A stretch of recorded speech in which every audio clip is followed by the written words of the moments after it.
Good morning and happy Sabbath, and welcome to the Way of Salvation Christian Church presents the 1-year Chronological Bible 365-day reading plan, brought to you by Tyndale House Publishers. I am Minister Jewett Peterson Sr., and today is March 4th, 2023. And we are on day 15. And we are going to be reading from the New Living Translation. And the verses that we'll be reading is Genesis chapter 40, Genesis chapter 35, 28 through 29, and Genesis chapter 41. So let us begin the reading from the word of our most precious, merciful, and loving God. Genesis chapter 40, verse 1. Sometime later, Pharaoh's chief cupbearer and chief baker offended their royal master. Pharaoh became angry with these two officials, and he put them in the prison where Joseph was, in the place of the captain of the guard. They remained in prison for quite some time, and the captain of the guard assigned them to Joseph, who looked after them. While they were in prison, Pharaoh's cupbearer and baker each had a dream one night, and each dream had its own meaning. When Joseph saw them the next morning, he noticed that they both looked upset. "Why do you look so worried today?" he asked them. And they replied, "We both had dreams last night, but no one can tell us what they mean." "Interpreting dreams is God's business," Joseph replied. "Go ahead and tell me your dreams." So the chief cupbearer told Joseph his dream first. "In my dream," he said, "I saw a grapevine in front of me. The vine had 3 branches that began to bud and blossom, and soon it produced clusters of ripe grapes. I was holding Pharaoh's wine cup in my hand, so I took a cluster of grapes and squeezed the juice into the cup. Then I placed the cup in Pharaoh's hand." "This is what the dreams mean," Joseph said. "The 3 branches represent 3 days. Within 3 days, Pharaoh will lift you up and restore you to your position as his chief cupbearer. And please remember me and do me a favor when things go well for you.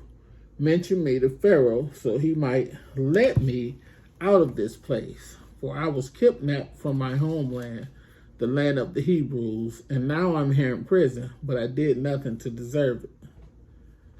When the chief baker saw that Joseph had given the first dream such a positive interpretation, he said to Joseph, "I had a dream too. In my dream, there were 3 baskets of white pastry stacked on my head. The top basket contained all kinds of pastries for Pharaoh, but the birds came and ate them from the basket on my head." "This is what the dream means," Joseph told him. "The 3 baskets also represent 3 days. 3 days from now, Pharaoh will lift you up and impale your body on a pole. Then birds will come and peck away at your flesh." Pharaoh's birthday came 3 days later, and he prepared a banquet for all his officials and staff. He summoned his chief cupbearer and chief baker to join the other officials. He then restored the chief cupbearer to his former position, so he could again hand Pharaoh his cup. But Pharaoh impaled the chief baker, just as Joseph had predicted when he interpreted his dream. Pharaoh's chief cupbearer, however, forgot all about Joseph and never giving him another thought. Genesis chapter 35, verses 28 and 29. Isaac lived for 180 years. Then he breathed his last and died at a ripe old age, joining his ancestors in death, and his sons, Esau and Jacob, buried him. Genesis chapter 41. 2 full years later, Pharaoh dreamed that he was standing on the bank of the Nile River. In his dream, he saw 7 fat, healthy cows come up out of the river and begin grazing in the marsh grass. Then he saw 7 more cows come up behind them from the Nile, but these were scrawny and thin. These cows stood beside the fat cows on the riverbank. Then the scrawny, thin cows ate the 7 healthy, fat cows. At this point in the dream, Pharaoh woke up, but he fell asleep again and had a second dream. But this time he saw 7 heads of grain, plump and beautiful, growing on a single stalk. Then 7 more heads of grain appeared, but these were shriveled and withered by the east wind. And these thin heads swallowed up the 7 plump, well-formed heads. Then Pharaoh woke up again and realized it was a dream. The next morning, Pharaoh was very disturbed by the dreams. So he called for all the magicians and wise men of Egypt. When Pharaoh told them his dream, not one of them could tell him what they meant. Finally, the king's chief cupbearer spoke up. "Today I have been reminded of my failure," he told Pharaoh. "Some time ago, you were angry with the chief baker and me, and you imprisoned us in the palace of the captain of the guard. One night, the chief baker and I each had a dream, and each dream had its own meaning. There was a young Hebrew man with us in the prison who was a slave of the captain of the guard. We told him our dreams, and he told us what each of our dreams meant. And everything happened just as he had predicted. I was restored to my position as cupbearer, and the chief baker was executed and impaled on a pole. Pharaoh sent for Joseph at once, and he was quickly brought from the prison. After he shaved and changed his clothes, he went in and stood before Pharaoh. Then Pharaoh said to Joseph, "I had a dream last night, and no one here can tell me what it means. But I have heard that when you hear about a dream, you can interpret it." "It is beyond my power to do this," Joseph replied, "but God can tell you what it means and set you at ease." So Pharaoh told Joseph his dream. And his dream, he said,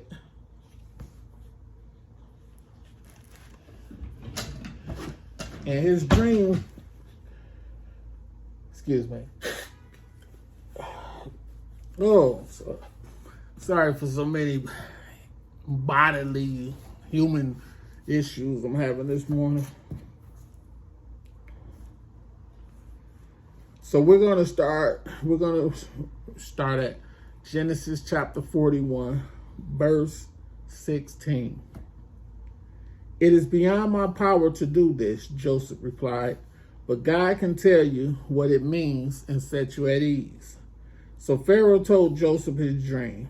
"In my dream," he said, "I was standing on the bank of the Nile River, and I saw 7 fat, healthy cows come up out of the river and begin grazing in the marsh grass. But then I saw 7 sick-looking cows, scrawny and thin, come up after them. I've never seen such sorry-looking animals in all the land of Egypt. These thin, scrawny cows ate the 7 fat cows, but afterward you wouldn't have known it, for they were still as thin and scrawny as before. Then I woke up. Then I fell asleep again, and I had another dream. This time I saw 7 heads of grain, full and beautiful, growing on a single stalk. Then 7 more heads of grain appeared, but these were blighted, shriveled, and withered by the east wind. And the shriveled heads swallowed the 7 healthy heads. I told these dreams to the magicians, but no one could tell me what they mean." Joseph responded, "Both of Pharaoh's dreams mean the same thing. God is telling Pharaoh in advance what he is about to do. The 7 healthy cows and the 7 healthy heads of grain both represent 7 years of prosperity. The 7 thin, scrawny cows that came up later and the 7 thin heads of grain withered by the east wind represent 7 years of famine. This will happen just as I have described it. For God has revealed to Pharaoh in advance what he is about to do. The next 7 years will be a period of great prosperity throughout the land of Egypt. But afterwards, there will be 7 years of famine so great that all the prosperity will be forgotten and grain from the surrounding. Will be forgotten in Egypt. Still learning how to use this parallel Bible. Genesis chapter 41, verse 30. But afterward, there will be 7 years of famine so great that all the prosperity will be forgotten in Egypt. Famine will destroy the land. This famine will be so severe that even the memory of the good years will be erased. As for having two similar dreams, it means that these events have been decreed by God, and he will soon make them happen. Therefore, Pharaoh should find an intelligent and wise man and put him in charge of the entire land of Egypt. Then Pharaoh should appoint supervisors over the land and let them collect 1/5 of all the crops during the 7 good years. Have them gather all the food produced in the good years that are just ahead and bring it to Pharaoh's storehouses. Store it away and guard it so there will be food in the cities. That way, there will be enough to eat when the 7 years of famine come to the land of Egypt. Otherwise, the famine will destroy the land. Joseph's suggestions were well received by Pharaoh and his officials. So Pharaoh asked his officials, "Can we find anyone else like this man so obviously filled with the Spirit of God?" Then Pharaoh said to Joseph, "Since God has revealed the meaning of the dreams to you, clearly no one else is as intelligent or wise as you are. You will be in charge of my court, and all my people will take orders from you. Only I, sitting on my throne, will have a rank higher than yours." Pharaoh said to Joseph, "I hereby put you in charge of the entire land of Egypt." Then Pharaoh removed his signet ring from his hand and placed it on Joseph's finger. He dressed him in fine linen clothing and hung a gold chain around his neck. Then he had Joseph ride in the chariot reserved for his second in command. And wherever Joseph went, the command was shouted, "Kneel down." So Pharaoh put Joseph in charge of all Egypt. And Pharaoh said to him, "I am Pharaoh, but no one will lift a hand or foot in the entire land of Egypt without your approval." Then Pharaoh gave Joseph a new Egyptian name, Zapanath-Paneah. He also gave him a wife whose name was Asnath. She was the daughter of Potiphar, the priest of On. So Joseph took charge of the entire land of Egypt. He was 30 years old when he began serving in the court of Pharaoh, the king of Egypt. And when Joseph left Pharaoh's presence, he inspected the entire land of Egypt. As predicted, for 7 years the land produced bumper crops. During those years, Joseph gathered all the crops grown in Egypt and stored the grain from the surrounding fields and the cities. He piled up huge amounts of grain like sand on the seashore. Finally, he stopped keeping records because there was too much to measure. During this time, before the first of the famine years, 2 sons were born to Joseph and his wife Asenath, the daughter of Potiphar, the priest of On. Joseph named his older son Manasseh, for he said, "God has made me forget all my troubles and everyone in my father's family." Joseph named his second son Ephraim, for he said, "God has made me fruitful in this land of my grief." At last, the 7 years of bumper crops throughout the land of Egypt came to an end. Then the 7 years of famine began, just as Joseph had predicted. The famine also struck all the surrounding countries, but throughout Egypt there was plenty of food.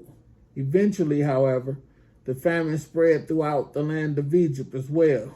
And when the people cried out to Pharaoh for food, He told them, "Go to Joseph and do whatever he tells you." So with severe famine everywhere, Joseph opened up the storehouses and distributed grain to the Egyptians. For the famine was severe throughout the land of Egypt, and people from all around came to Egypt to buy grain from Joseph because the famine was severe throughout the world. May the Lord have a rich blessing to the reading of his word and provide strength to actually keep it and do it. In Jesus' name, amen. Talk to you soon.